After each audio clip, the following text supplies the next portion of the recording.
আসসালামু আলাইকুম, স্বাগতম জানাচ্ছি বিবিসি নিউজ আন্তর্জাতিক সংবাদে। শুরুতেই সংবাদ শিরোনাম, এরপর বিস্তারিত।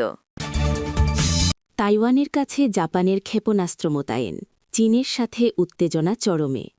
গাজা গণহত্যায় জড়িত কোম্পানিতে কেমব্রিজের গোপন বিনিয়োগ। মোদি নেতানিয়াহুর হেক্সাগন জোট পাকিস্তানের নিরাপত্তার জন্য কতটা উদ্বেগের। ক্ষেপণাস্ত্র নিয়ে যুক্তরাষ্ট্রের দাবি বড় মিথ্যা। ইরান। দর্শক, এতক্ষণ শুনছিলেন সংবাদ শিরোনাম। এখন বিস্তারিত। আপনি যদি ইসরায়েলের ধ্বংস চান এবং মুসলিমদের পাশে থাকেন, তাহলে ভিডিওতে লাইক করে চ্যানেলটি অবশ্যই সাবস্ক্রাইব করে দিবেন এবং আপনার মূল্যবান মতামত অবশ্যই কমেন্টে লিখে জানিয়ে দিবেন। এখন বিস্তারিত। তাইওয়ানের কাছে জাপানের ক্ষেপণাস্ত্র মোতায়েন, চীনের সাথে উত্তেজনা চরমে। আঞ্চলিক ভূ-রাজনীতিতে উত্তেজনা বাড়িয়ে তাইওয়ানের মাত্র ১১০ কিলোমিটার দূরে অবস্থিত ইউনাগুনি দ্বীপে শক্তিশালী ক্ষেপণাস্ত্র ব্যবস্থা মোতায়েন করার ঘোষণা দিয়েছে জাপান। জাপানি প্রতিরক্ষামন্ত্রী শিনজিরো কোইজুমি মঙ্গলবার ২৪ ফেব্রুয়ারি নিশ্চিত করেছেন ২০৩১ সালের মার্চের মধ্যে এই দ্বীপে ভূমি থেকে আকাশে নিক্ষেপযোগ্য অত্যাধুনিক মিসাইল সিস্টেম স্থাপন করা হবে। বিশ্লেষকদের মতে জাপানের এই পদক্ষেপ চীনের সাথে দেশটির বিদ্যমান দ্বিপাক্ষিক সম্পর্ককে আরও সংঘাতের দিকে ঠেলে দিতে পারে। প্রতিরক্ষামন্ত্রী কোইজুমি সাংবাদিকদের জানিয়েছেন ২০৩০ অর্থবছরকে লক্ষ্য রেখেই এই সামরিক অবকাঠামো তৈরির প্রস্তুতি চলছে। জাপানের এই সিদ্ধান্তকে একটি পরিকল্পিত উস্কানি হিসেবে দেখছেন ভূ-রাজনৈতিক বিশেষজ্ঞরা। সেন্টার ফর ইন্টারন্যাশনাল গভর্নেন্স ইনোভেশনের সিনিয়র ফেলো আইনার ট্যাঙ্গেন মনে করেন, প্রধানমন্ত্রী সানায়ে তাকাইজির আসন্ন ওয়াশিংটন সফরের আগে নিজের অবস্থান শক্ত করতে টোকিও এই সমরবিকে বেছে নিয়েছে। মূলত তাইওয়ান ইস্যুতে জাপানের ক্রমবর্ধমান সামরিক সংশ্লিষ্টতা বেইজিংয়ের জন্য একটি বড় উদ্বেগের কারণ হয়ে দাঁড়িয়েছে।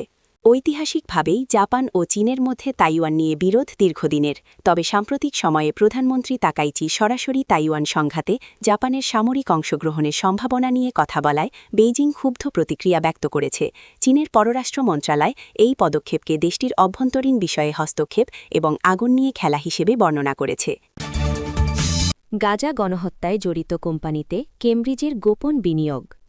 কেমব্রিজ বিশ্ববিদ্যালয়ের ৪২০ পাউন্ডের বিশাল এন্ডাওমেন্ট ফান্ড থেকে ১৪ কোটি পাউন্ডের বেশি অর্থ এমন একটি তহবিলে বিনিয়োগ করা হয়েছে, যার অংশীদারিত্ব রয়েছে ইসরায়েলি মানবাধিকার লঙ্ঘনের সঙ্গে জড়িত বিভিন্ন বিতর্কিত কোম্পানিতে। মার্কিন সিকিউরিটিজ অ্যান্ড এক্সচেঞ্জ কমিশনের কাছে জমা দেওয়া সাম্প্রতিক নথিপত্র বিশ্লেষণ করে এই চাঞ্চল্যকর তথ্য প্রকাশ করেছে সংবাদমাধ্যম মিডল ইস্ট আই।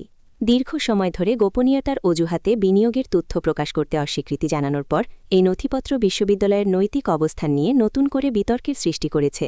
অনুসন্ধানে দেখা গেছে, কেমব্রিজ ইউনিভার্সিটি ইনভেস্টমেন্ট ম্যানেজমেন্ট গত বছরের শেষ প্রান্তিকে আইশেয়ার্স ইএসজি সিলেক্ট স্ক্রিনড S&P 500 নামক একটি তহবিলে এই বিপুল পরিমাণ অর্থ বিনিয়োগ করেছে।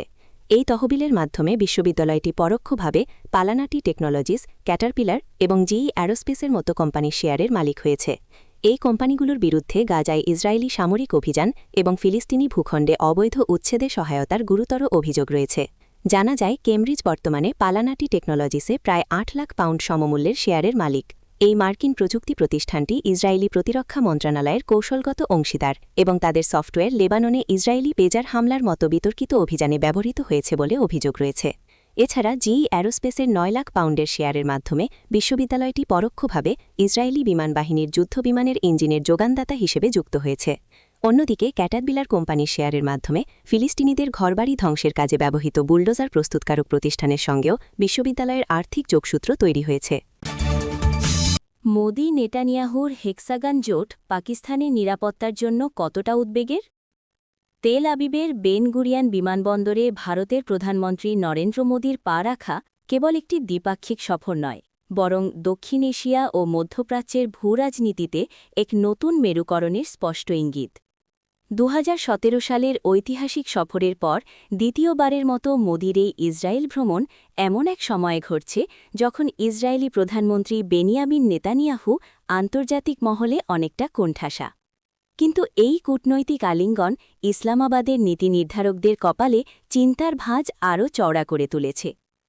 ভারত ও ইসরায়েলের মধ্যে ক্রমবর্ধমান এই কৌশলগত ঘনিষ্ঠতা পাকিস্তানের জন্য একই সাথে নিরাপত্তা ঝুঁকি এবং কূটনৈতিক চ্যালেঞ্জ তৈরি করছে। সম্প্রতি নেতানিয়াহু একটি হেক্সাগন বা ৬ কোণ বিশিষ্ট জোটের ধারণা সামনে এনেছেন, যার কেন্দ্রে রাখা হয়েছে ভারতকে। এই জোটের ঘোষিত লক্ষ্য হল তথাকথিত উগ্র শিয়া অক্ষ এবং উদীয়মান উগ্র সুন্নি অক্ষ মোকাবিলা করা।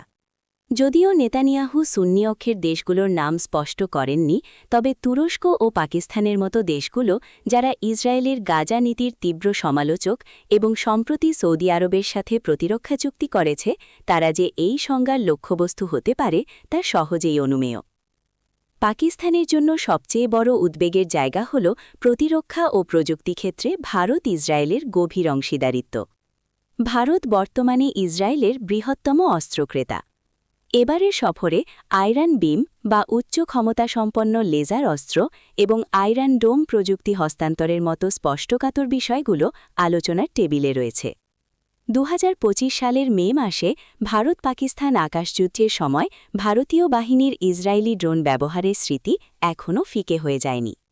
ফলে ইসরায়েলের অত্যাধুনিক কৃত্রিম বুদ্ধিমত্তা এবং সাইবার প্রযুক্তি ভারতের হাতে আসা মানেই পাকিস্তানের জন্য সামরিক ভারসাম্য বজায় রাখা আরও কঠিন হয়ে পড়া। ক্ষেপণাস্ত্র নিয়ে যুক্তরাষ্ট্রের দাবি বড় মিথ্যা। ইরান যুক্তরাষ্ট্রের ক্ষেপণাস্ত্র সংক্রান্ত দাবিগুলোকে বড় মিথ্যা হিসেবে প্রত্যাখ্যান করেছে ইরানের পররাষ্ট্র মন্ত্রণালয়। মার্কিন প্রেসিডেন্ট ডোনাল্ড ট্রাম্পের দাবি অনুযায়ী তেহরান এমন ক্ষেপণাস্ত্র তৈরি করছে যা যুক্তরাষ্ট্রকে আঘাত করতে সক্ষম। বুধবার 25 ফেব্রুয়ারি ইরানের পররাষ্ট্র মন্ত্রণালয়ের মুখপাত্র এসমাইল বাকাই তার এক্স অ্যাকাউন্টে বলেছেন, ইরানের পারমাণবিক কর্মসূচি, ব্যালিস্টিক ক্ষেপণাস্ত্র বা জানুয়ারির অশান্তিতে হতাহতের সংখ্যার ব্যাপারে যেসব অভিযোগ করা হচ্ছে তা বড় মিথ্যার পুনরাবৃত্তি। যদিও বাকাই তার এক্স পোস্টে সুনির্দিষ্ট করে কোনো কিছু বলেননি, তবে বাকাইর পোস্টের কয়েক ঘণ্টা আগে ট্রাম্প বলেছেন, ইরান এমন ক্ষেপণাস্ত্র চাইছে যা মার্কিন মাটিতে পৌঁছাতে পারবে। ফেব্রুয়ারিতে আল জাজিরার সঙ্গে এক সাক্ষাৎকারে ইরানের পররাষ্ট্রমন্ত্রী আব্বাস আরাগাচি বলেন, তেহরানের কাছে যুক্তরাষ্ট্রকে নিশানা করার ক্ষমতা নেই, তবে যদি আমেরিকা আঘাত হানে, তারা মধ্যপ্রাচ্যে মার্কিন ঘাঁটিগুলোকে লক্ষ্য করে হামলা চালাবে।